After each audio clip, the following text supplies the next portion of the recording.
What a great decision you made showing up here for Pro Football Today on a Sunday morning, Week 3 NFL action. Joe Lisi, Donnie Rightside, I'm Kevin Walsh with you as we get ready for another delightful Sunday. Joe, we've got a ton of big games. The week started with the Jets handling the New England Patriots 24-3, getting 2-1, getting momentum going. And there are some teams in comparable spots who really need a victory this week, including our game of the week, Baltimore-Dallas. Yeah, will Baltimore fall to 0-3 and basically be out of the playoff race? That's the main concern. We saw Dallas lose for the first time in basically 16 weeks at home, undefeated last year and the year before. The turnovers really affected Dak Prescott, Donnie. And for New Orleans, playing Philadelphia, can they move to 3-0? Can that defense still be sound? But can that offense put up another 40-point performance? Those are the questions that will be answered today. After week number 2, you should have a pretty good feel on how these NFL teams are going to operate, but also it is quite shocking to believe. We're going to take a look at a game at 425, a team on the road. You know who that is? That's the Baltimore Ravens. And if they lose today, it's 0-3 on the season for the Ravens, one of the favorites to get to the AFC Championship game and a possible Super Bowl. We got a lot to cover today. I'm looking forward to it, boys. But let's make this point clear for Dallas. A 16-game home winning streak was snapped by the New Orleans Saints, maybe the greatest team this league's ever seen, at least through 2 weeks. Unbelievable. Dallas starting this year 1-2, but specifically 0-2 at home. And once again, we're struggling with the top teams in this league. That is going to put pressure on a team that this offseason, after waiting forever to do so, paid franchise money to both CeeDee Lamb and, of course, Dak Prescott. All eyes will be on Mike McCarthy if this is another Dallas loss. But if anything, the saving grace for both Dallas and Baltimore is their counterparts suffering really tough defeats in week number 2. Cincinnati basically at the gun with the pass interference call, lose to the Kansas City Chiefs, and the Philly disaster that took place against the preseason NFC South favorites in Atlanta. Well, the Eagles now play the new NFC South favorites today in the New Orleans Saints. And the trickiness with this game that has seen a lot of line movement is trying to figure out how good actually is New Orleans. Look, as somebody who's in on them preseason, you got to call it what it is. They're good. They're a playoff contender. Yeah. But the early returns, Lisi, is best team in this league. Even I struggle to believe that's the case. No, and they've done it in a different couple of ways. The game number 1 against Carolina, they forced turnovers. Derek Carr breaks out with 3 touchdowns through the air. And then last week, Alvin Kamara takes over, right, guys? 115 yards on the ground, 4 total touchdowns. Again, that defense, though, is giving the offense multiple opportunities to score. And that's the one thing that Philadelphia will have to try to attack today, Donnie. Saquon Barkley, Jalen Hurts over the top. Can they move the football? And can they limit turnovers, especially on the road? You take a look at the East, right? It's the Dallas Cowboys and it's the Philadelphia Eagles. Like, that's who you're trying to beat here in the NFC. And if you're going to do that on back-to-back weeks here, think how big that's going to be come playoff time, where you say, if we're tied up, we are going to get that tie-breaking advantage and also have it in your back pocket. You both beat these teams. And who wants to have home field advantage? Is there a bigger one in the NFL than when the Dome is actually rocking down there in New Orleans? I'm looking forward to this game. I don't want to just throw the Philadelphia Eagles out because I know it's a heavy public play. The New Orleans Saints should roll. And quite frankly, I do think the Saints win this game. But something is just getting to me, that 2.5, where they won't push that to 3 here. We'll see what the Eagles have left in the tank today. There were some 3s out there this morning, and, of course, that is still a pivotal number when betting sides in the NFL. We'll see if they do reappear. The story for the Philadelphia Eagles, though, are some key injuries, with A.J. Brown missing this football game. Though they are not alone, there are really important injuries that we will talk about today on this show. None game hit harder than Rams-Niners. Deebo Samuel, George Kittle, Puka Nacua, Cooper Kupp, CMC. I mean, it's an all-pro football team, basically, that doesn't make the starting gate for this game. Yet the Niners are still nearly a touchdown favorite on the road. It speaks, Lisi, to the lack of confidence that we are now seeing in the market on an L.A. Rams team whose season could be slipping quickly. Yeah, especially with the offensive line concerns, right? They couldn't run the football consistently last week with Kyron Williams, 2.1 yards per carry. We saw the secondary get abused by Marvin Harrison Jr. with 130 yards, 2 touchdowns over the top. They were never in that game last week. They fell behind by 3 scores, completely became one-dimensional. And now with the injury concerns going going up against a team that has owned them in recent years. That's the concern, and that's why you're seeing, Donnie, a 7-point number, I believe. Yeah, I think San Francisco's probably going to win this game, but also you're taking a look at the Los Angeles Rams. Guys, it's no shame in your game. You go on the road week number 1 against one of the NFC powerhouses, which we expect to be the Detroit Lions, and lose close. It's another thing to go for a division rivalry game where it looked like you didn't even show up or you're not prepared and you got injured at the same time. 0-3 staring them right in the face. I don't know how they get up from the mat on this one. And they're injured. It's not like they're getting healthy anytime soon. Right, and again, you have a Niners team that comes into this game off of a loss on the road to the Minnesota Vikings, needing to bounce back in their own right there, because now that NFC West, it's going to still be competitive with Arizona showing some juice and a 2-0 Seattle Seahawks team. One of the stories today that maybe we will or we won't give enough time, it'll be tough to balance, but it's the fact that Tua Tagovailoa won't be on our slate today. It's the fact that Tua won't be playing for the next 4 Miami Dolphins games, and it's going to be Skylar Thompson. Miami brings in Tyler Huntley. And time will tell how this is all going to play out for the Dolphins. Again, there is zero timetable currently out there on Tua Tagovailoa, a team that I was super high on coming into this season. Now a 4.5-point road favorite against the Seahawks team that has been handling business through 2 weeks, Joe. For Miami, I'm not saying this is a must-win, but again, it puts into perspective that this team now up against it already early without their quarterback. They really are. Offensively, to your point with Skylar Thompson, what does the offense look like? We saw them run the football on that Thursday night against Buffalo with Devon Achane, but Tyreek Hill and Jalen Waddle were completely non-existent in regards to that matchup. And the defense, guys, has not been able to shut down the run now in back-to-back weeks. So are we going to get a heavy dose of Geno Smith today, or are we going to get a heavy dose of Zach Charbonnet and that heavy offensive line? That Miami defense needs a bounce-back spot in order to at least save their season, Donnie. Yeah, you're getting some pretty good breaks here, and sometimes you need that on a schedule because you probably expected if you were fully healthy for the Miami Dolphins, that's probably a winnable game. I'm not saying it's not a winnable game, to be honest, but 5.5s were out there early in the week. It did drop to 4. If this is your surprise game, Joe, this is what it's going to be, where we don't actually know what the Skylar Thompson offense technically is going to look back. Maybe go back a couple years. Oh, he started a game late. He started a playoff game. But you can surprise and do some things. I think McDaniel's a very good coach. Will be able to do that. I think this game does end up close, but I still give the nod to the Seattle Seahawks here. And again, Seattle's been really impressive. No, I would as well. I think in order for Miami to have a shot, they have to score first. They have to get those playmakers involved. Yeah. You know, I mentioned that Niners loss to the Vikings. All of a sudden now, one of the best games on today's slate, 2-0 versus 2-0. Minnesota against the Houston Texans. One team expected to be really good. That's, of course, the Texans. The other and the Vikings are a surprise team. And one thing we'll talk about here on today's show are some of these Coach of the Year candidates. DeMeco Ryans last year just loses out to Stefanski. Well, Kevin O'Connell's got a great case early with Sam Darnold and that team rolling. And we also have a head-to-head today between the Chargers and the Steelers. Mike Tomlin and Justin Fields sitting 2-0.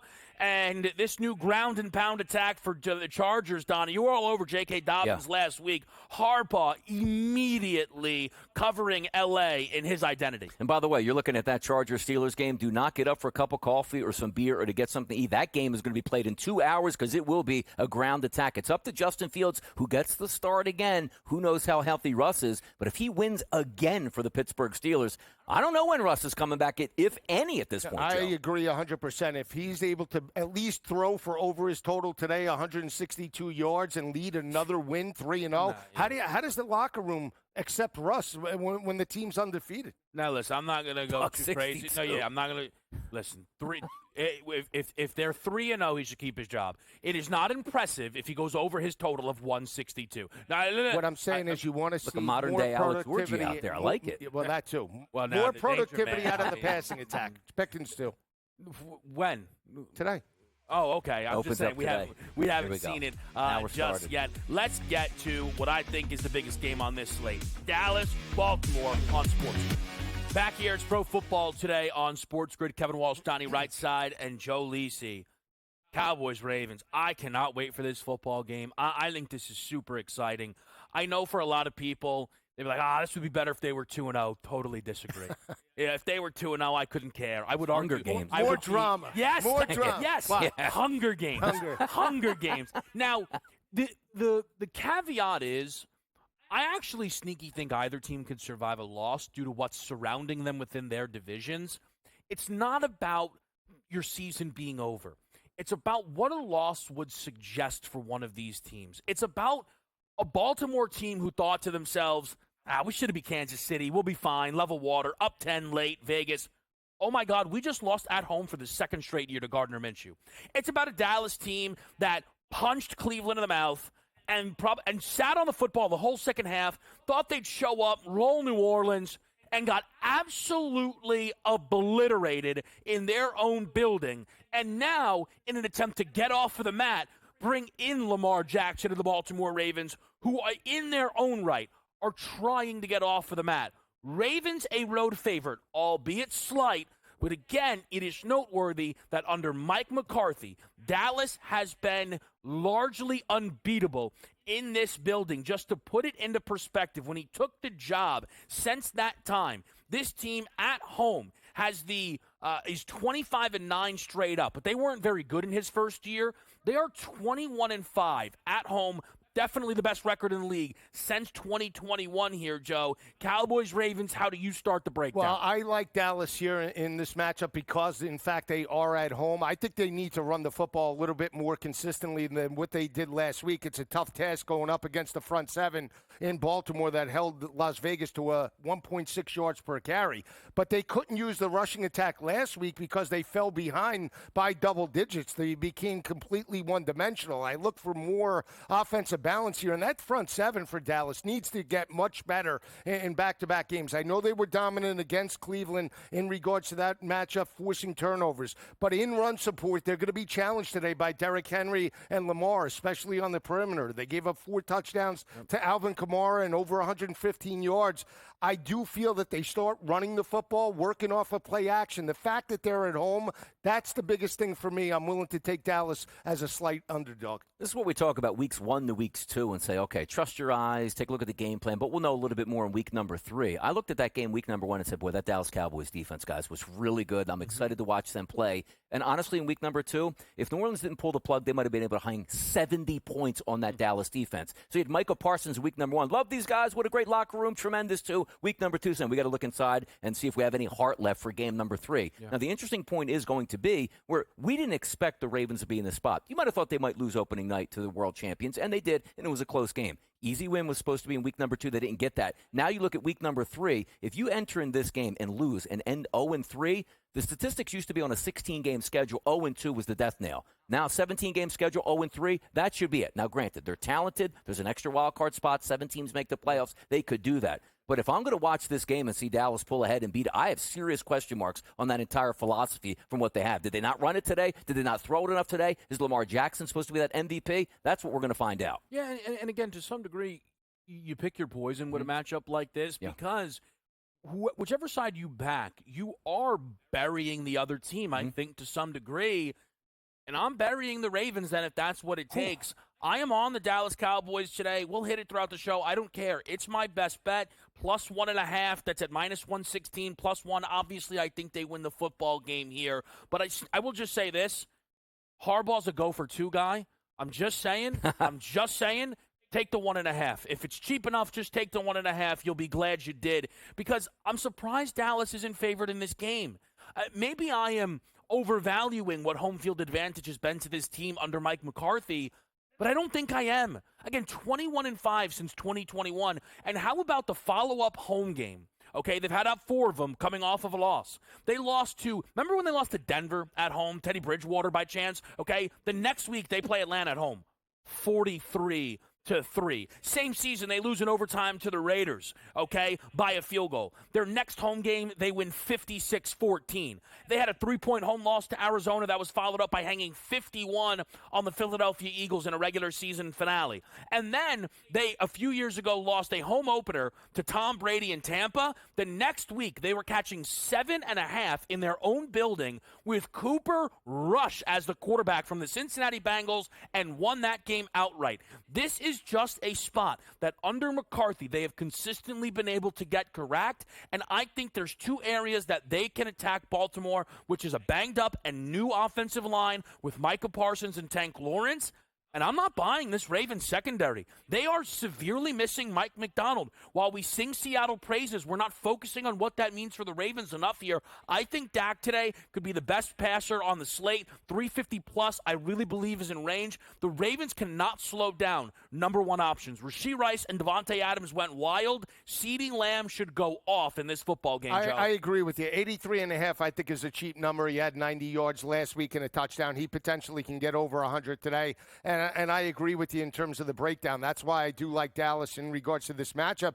The other factor as well is that because Baltimore is 0-2, Donnie, right? And knowing that they're going on the road, does Lamar push here to try and take the game over single-handedly? Does that lead to potentially turnovers or interceptions? And again, I'm not still sold on the passing attack by Baltimore. I know Zay Flowers had a nice game last week, 70 yards. But outside of Zay Flowers, Rashad Bateman, totally inconsistent. Isaiah Likely wasn't the main target. It was Mark Andrews. Yeah. He doesn't really have an elite wide receiver core, and that is a concern if he isn't behind in terms of this matchup. I think it's a quarterback game. Like, you look at that spread, -1.5 for the Baltimore Ravens, and to be honest, we just showed that CeeDee Lamb graphic. If CeeDee Lamb doesn't have 100 yards and a touchdown, Dallas isn't winning this football game. And that's probably a nice price if you parlay that together. Same thing with Lamar Jackson, coming around a 215, 220 price tag on his pass yards to the over and maybe 1.5 touchdown passes. If he throws for 168 yards, they're not winning this football game. So I look for points to be scored in this game, and I think the quarterbacks have to be the catalyst. But very early in the season, it's rare that we have this for a team as good as the Ravens.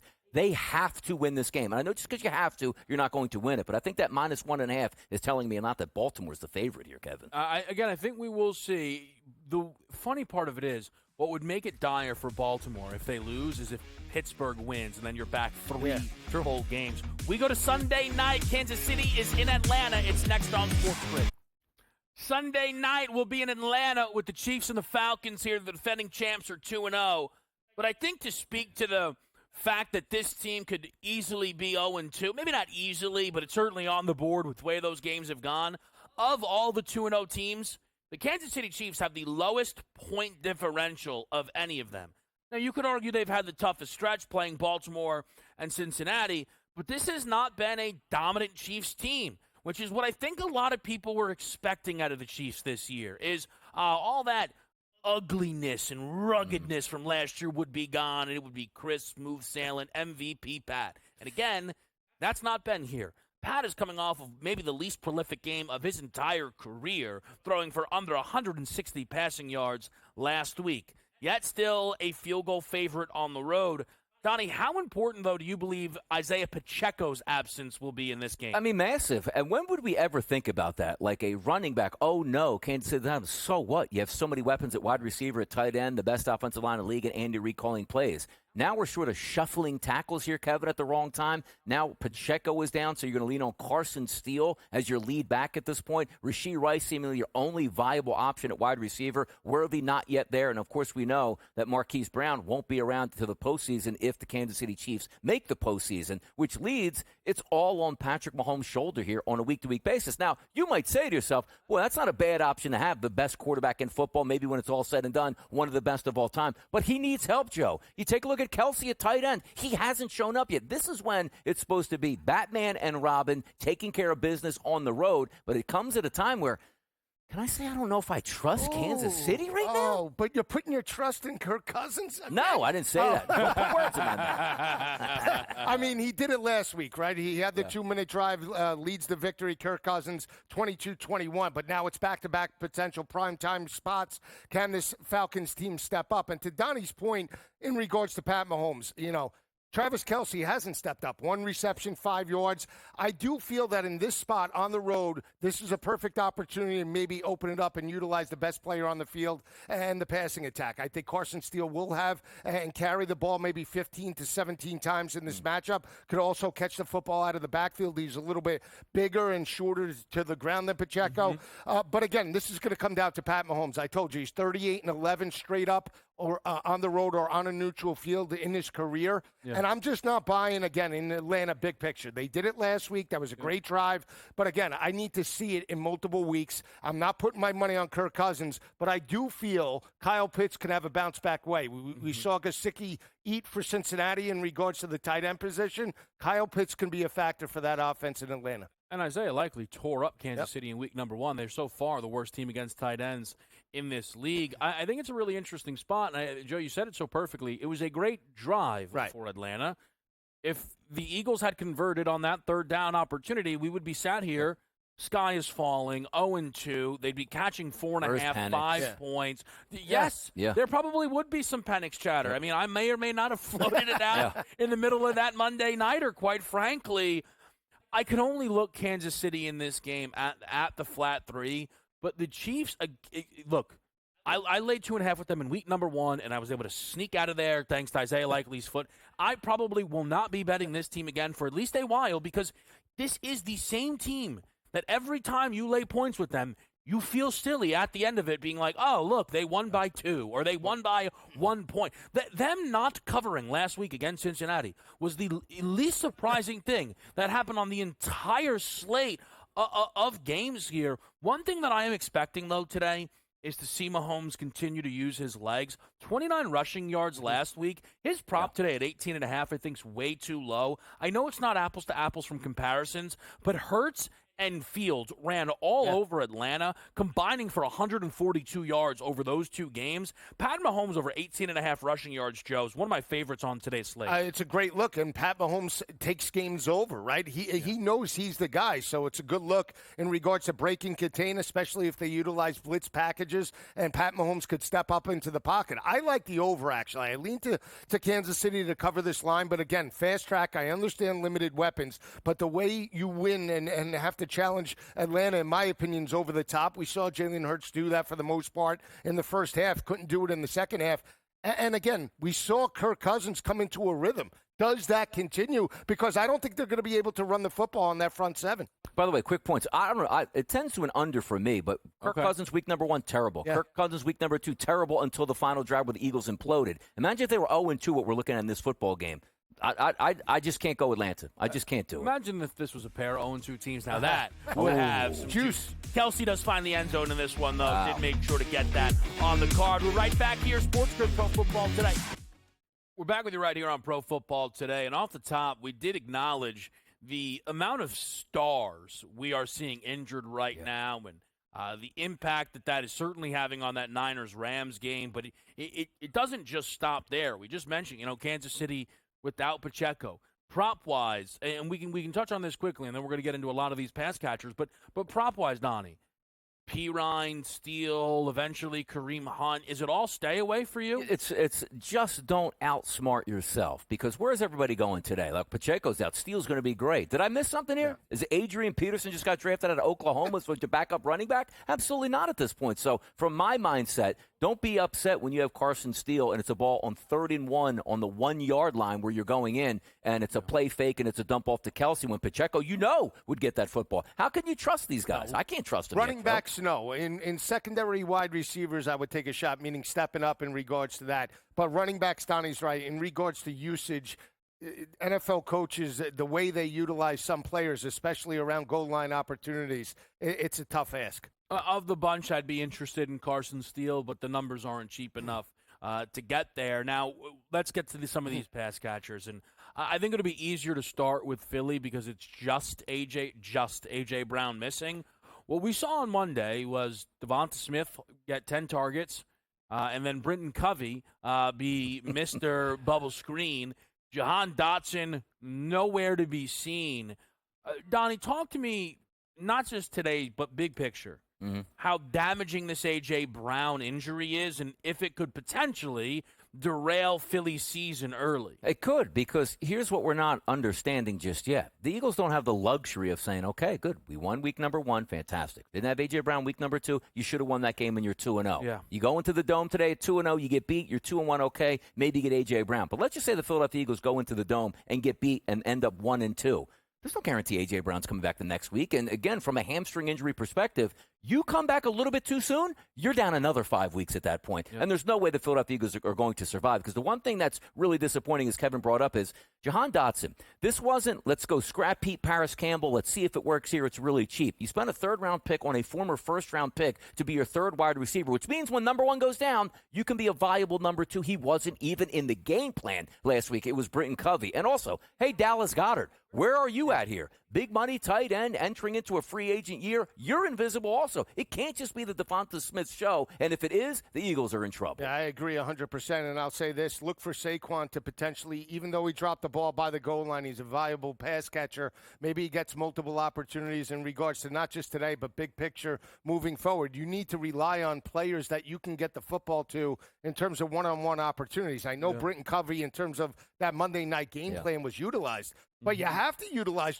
Jahan Dotson has first-round talent, and he had 500 yards last year with Sam Howell and that passing attack in Washington. He should be utilized, but that's on Kellen Moore too, Kevin. You know, I believe Kellen Moore is a good coordinator. I do not believe he's elite. And again, he gets stuck in terms of almost like OCD. He has to go to the same person over and over and over again just to win a game.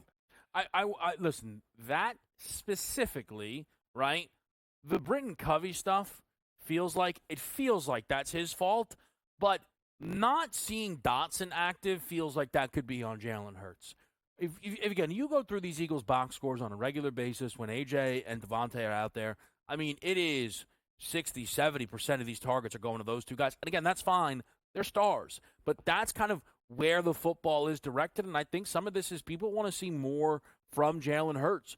And I think if you are Jalen Hurts, who, 2 years ago, if he wasn't for an injury, probably wins the league MVP, and maybe if it wasn't for a pass interference call, might have won a Super Bowl MVP. You're now in a situation, I understand you're without A.J. Brown, Saquon, Devonta Smith, still a top 5 offensive line. It has to be enough around you. If they lose today because New Orleans hangs 50, whatever, again, this team just does whatever they want, okay, that's different. But the Philadelphia Eagles should not be bottled up the way I thought they were for a lot of that game on Monday, ultimately. And that blame that goes or could go to Jalen Hurts is stuff we've seen happen with Brock Purdy a lot. And Brock Purdy now is down Christian McCaffrey, Deebo Samuel, and George Kittle. But when it comes to Brock, this is what everybody waits for. Good, boom. You don't have all of these weapons. Get it done. I don't know how fair of an ask it is, but they're still big favorites today here, DRS. So now, can we look to Brandon Ayuk to step up and catch 7, 8, 9 passes in this game? It's this perfect equation here from the Philadelphia Eagles game going over to the San Francisco 49ers on offense. And I sort of agree with Joe Lisi on this one. If we're looking at Kellen Moore, it's your job to get people involved and call plays right away. Why are the Philadelphia Eagles calling plays for Britton Covey when that should be Jahan Dotson? You want to get him in the offense, Joe? 2 rocket screens to start in the first quarter. Okay, now I'm here. Now let's start the play. And to bring up this next game with the 49ers, the same thing. I love Kyle Shanahan. To be honest, Joe, I think he's the best true play caller in the game. If you say, Donnie, you got one game giving an offensive play caller, it's going to be Shanahan. You know what he doesn't need to do in this game? And I understand Brandon Ayuk missed a lot of time. But at the same time, Juwan Jennings is the number 2. Do you want to have him sit around till late third quarter? Hey, now I'm going to need you, kid. You get those guys involved right away so they're into the game. You know Ayuk's going to be there. He's going to be fine. You got to get Juwan Jennings involved in this game plan and also keep that running game. But my God, you got to be kidding me with this game. The injuries? Yeah. Like, where are you going here? Who's the backup tight ends? Triple, third spots? God. I took a Kyle Juszczyk 5-1. Wow, I love it. How many yards we need? Well, touchdown and how many? What is that? 7.5 is his receiving prop? They're juiced up now. It's like 18 and a half yards. Whoa, wow. That's it. Look for him out of the backfield. Run it. Pass it. No, I agree with Donnie in this sense too. They feel they could just bully L.A. around. Yeah, they might be able to. So, I expect Ayuk to come around. We saw it with Detroit and St. Brown, right? 2 weeks ago, he was non-existent. He breaks out with a 100-yard performance last week. They didn't get the victory. You want to feed your number 1. But I like Juwan Jennings in regards to the way he's – I know he's my guy, but I'm saying look at his numbers. 19 23 or 28 last week. He's now up to 45.5 in regards to his totals. Purdy does go to him in certain situations. He's building that quarterback to wide receiver relationship, not to be the number one, but to be a guy that potentially 50, 60 yards, I don't think is that bad of an ask potentially in this match. I'm just saying what it took in order for that to happen was Injuries. the three best players on the team to get injured, and its number is still under 50. And on every Niners might be a game, lower now, was there a chance that Juwan Jennings could be the number one wideout by the end of the year? No, but he could score touchdowns. He could be the number 2. My guy's stepping up, by the way. I mean, that's all I know. He should have a game today. Blow right through their numbers. Now, and again, we're going to break down these game sides and totals and whatnot, but so we do the Eagles, right? Say, Devonta Smith, Saquon, right? Yeah. Niners. Brandon Ayuk, Mason's ripping and roaring, you're good. Rams? Oh, my God. Oh, my God. How, to lose, first of all, someone's going to need to explain to me how Puka Nacua was injured all camp, miraculously healthy week 1, and then was able to play a half of football. And then Cooper Kupp, you guys want to know something nuts? You know Cooper Kupp still led the team in targets last week, despite playing a half of football. Yeah. I mean, no Kupp, no Puka. Stafford's thing now for the last basically saying he's been in L.A. Find my guy, here's 20 targets, we'll be fine. DeMarcus Robinson, 25 targets? Tutu Atwell. I mean, he's the fastest guy in regards to that roster now. I like Tutu Atwell. Tyler Johnson? So inconsistent in Tampa. He's even going to get time to throw. Yeah, well, that's another problem. I will say this. I try to look for it. Blake Corum receiving yards, too. They got him involved, 8 rushes for about 20 yards last week. Kyren and Blake Corum in the screen game could be a way to neutralize the front seven. I'm just saying moving forward because they can't get into shootouts anymore. They don't have any speed on the perimeter. You have to – they're lower scoring games, I think, for L.A. All right, now we're going to get into this. Okay, let's get into it. Well, you're saying they got Blake Corum involved. Yeah. Okay, he had 8 carries, which were all on the final drive of the game, 4 minutes left. They ran 8 plays, and they handed it off to Corum to go home. Okay, so why – again, you have 2 running backs that could catch the foot. All right, okay. I'm just saying, but they weren't like, hey, let's adjust and get Blake Corum involved. What I'm saying is, in this game plan, you have They scraped him off the bench and sent him in. Boy. We'll break this game down next.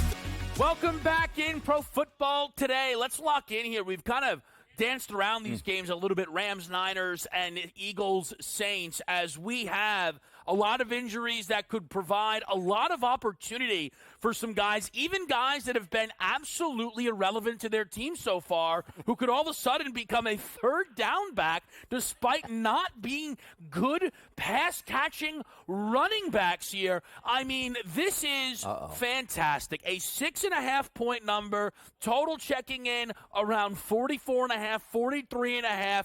Tell me how Sean McVay over this week is now implementing Blake Corum as the new lead running back. Not the lead running back, but he'll utilize him in regards to the short to intermediate passing game, and I expect Kyren Williams to be a factor as well. More touches, 12 carries for 21 yards. I like the points with the L.A. Rams. I think it's a lower scoring game. It's more of a methodical attack, especially with the offensive line concerns for L.A., and I think they're within the number. I know that San Francisco has dominated. I think they're the better team and more physical, but I still think L.A., being at home, I think they win this ballgame.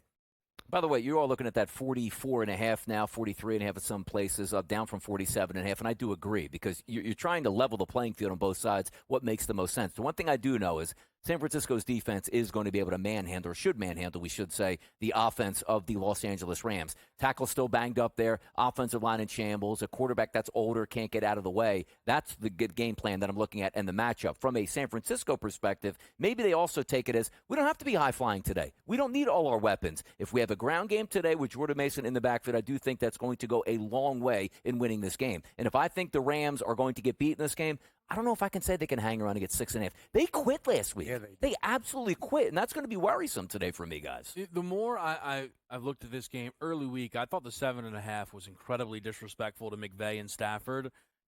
It's just continuously compounded. And also, sometimes I'd rather George Kittle be healthy, Debo be healthy, and I get through these key numbers. At 6.5, I can't bet the LA Rams in this spot here, because one of the other factors that it comes into this game for me is Shanahan somewhat having McVay's number. Look, there is irony wrapped up in McVay beating Shanahan. in that NFC title game. That's kind of like the only real win he has over him. But Shanahan has had his number. Sometimes you can win a game ugly, cover. It doesn't have to be dominant. What I mean is, if this thing finishes 24-17, that wouldn't stun me. That's a cover now on this new line. Mm-hmm. If I'm betting this game all week, it was Rams with the movement. I would shift to the Niners here. And I do find these props really difficult. By the way, there are 0 Blake Corum yardage props available in the market. Just saying. I'll make you one. What do you think? Pass catching. 2-3 catches today. These are 3? I'll buy you dinner. 2.5. How about I'll 2.5? buy you dinner. 2.5. Okay, you got it. There, We'll 3 catches, 3+. You got it. There you go. You got it. Great. Wonderful. I mean, that is minus 9,000 in my favor. That's Okay. fine. Ayuk, again, his numbers are too high. They are. Based on what we've seen from him. But one thing we didn't hit on, and then we'll get to the Eagles-Saints game, Donnie. Mm-hmm. Are we too confidently expecting Jordan Mason's the favorite to lead the NFL this week in rushing. Yeah. Are we expecting too much too easily, or is this normal? No, I think this is good. The way this game plays out, where it basically says to me, if I'm the 49ers, I'm just not stretching it. Yes, Brandon Ike's going to get his catches.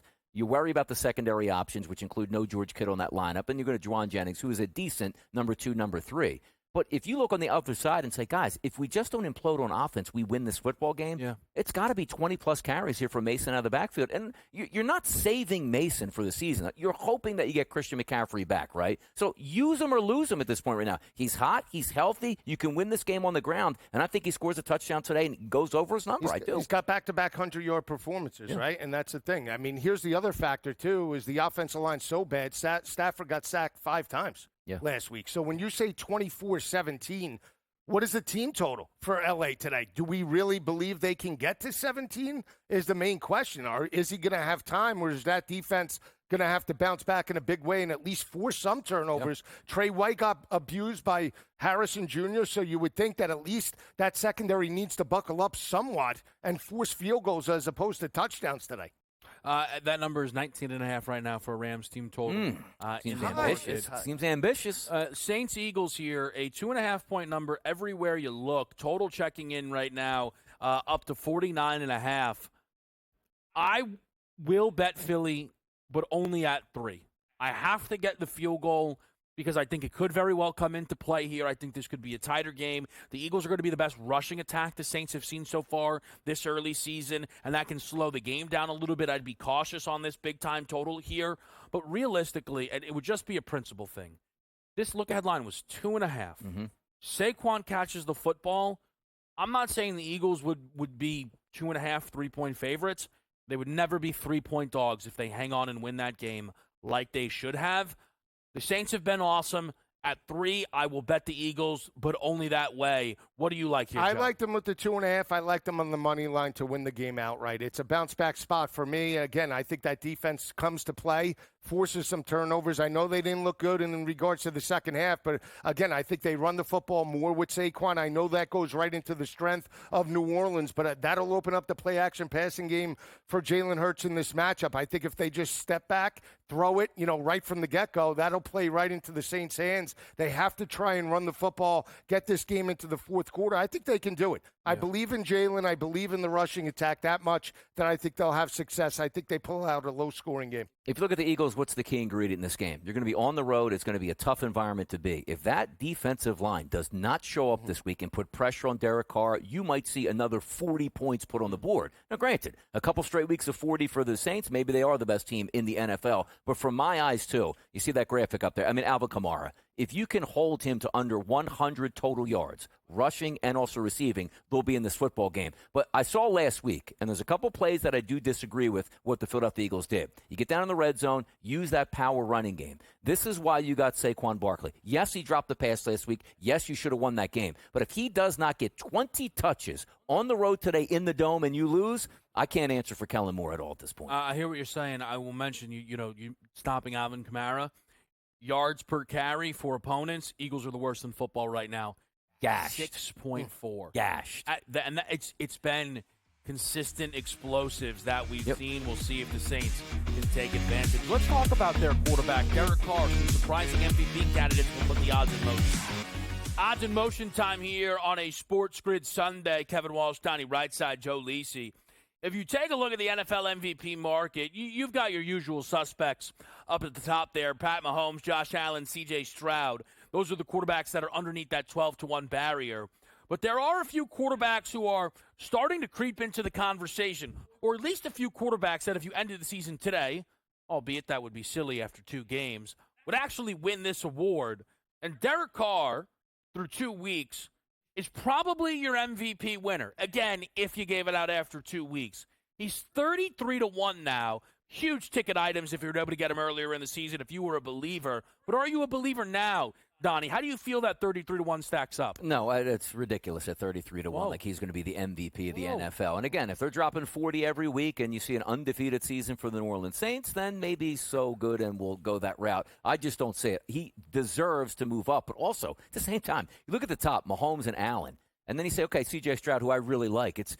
Are these guys MVPs? Like Hurts? I don't know. Rodgers, sluggish start here. Brock Purdy can't get out of his own way. So there are price points here that I think are too low. But Derek Carr's 33-1. No shot him on. No, I'm not taking Derek Carr. I would take a shot though on Baker Mayfield, 30-1, and I said that because they have won the division 3 years in a row. Baker is now 2-0. They went on the road last week. He did play well. They get the victory over Detroit, the second potentially best team in the conference. Again, Baker's putting up numbers for the most part, right? He did it at the end of last year. If that continues, I mean, 30-1 is a pretty good price. Do I absolutely believe they're built right here, right now to maybe go to the championship? No, but I think they can get to the second round, and then anything could happen. So for me, I would say Baker. I actually think Baker's been the MVP through 2 weeks, right? Over Derek Carr, you'd be splitting hairs, right? I think, again, you would lose on the popular vote. What I think is very interesting, though, with what we've seen this award be, the Saints are 6-1 to have the number 1 seed in the NFC. If that happens, Donnie, would you say that, okay, you know what? Then he has a chance, Derek Carr, which at that point, the 33-1 doesn't seem that bad. Yeah. But if we're looking honestly, and maybe it is one of those years where we catch an MVP that you never thought would be the MVP, because what usually happens, the cream rises to the top, but also most of these guys get out to it like Mahomes through 2 weeks. Oh, what's he got, 8 touchdown passes already? Like, no, like nobody is throwing touchdown passes, which then leads you to believe that some of the other guys can step into it. Now you're looking at running backs like Saquon Barkley pops in there at 100-1. Of course we're not going there because it's really not a running back award. But when you see the Mahomes and the Allens, we expect them to be there at the end. But what happens if we reset expectations, Kevin? Oh, Mahomes won the MVP. What do you have, 47 touchdown passes? Right. What happens if it's 37 now? You know what I mean? It's completely different this year. Well, I think the thing is, again, look, Lamar Jackson did not deserve league MVP last year. It was an atrocious MVP. It was hardly his best season when he actually won MVP. If you look around the league, he wouldn't have been a top 3 guy on my ballot. But the Ravens were the number 1 seed and won a huge primetime game against the Niners. And I think that would be the selling point on Derek Carr. It would be the selling point on Baker. And if you're really a believer, I mean, Kyler Murray's 28-1, and I would imagine fits the pedigree of what people are looking for out of an MVP quarterback a little bit more. He's been in an MVP race before. He has, and 266, 3 touchdowns last week. He hits Marvin Harrison. He makes electric plays, extends plays with his legs. That's always like that added benefit in regards to stats. So that might be. I mean, that's good value, 28-1. I mean, you want to – I'll throw a name out there. And I wonder if it's going to be the same guy. It's a huge lottery ticket. But, again, I'm just going to throw No, don't waste my time. 200-1. Blake Corum. Don't do it. Not Blake Corum. What were we going to say? No, go ahead. I was going to say if Minnesota knocks off Houston today, Sam Darnold, 150-1. Okay. I'm just saying. If he puts up numbers, and I'm just throwing it out there, 13-4, they surprise everybody. Number 1 team, much like Lamar Jackson. Is it worth the flyer at 150-1?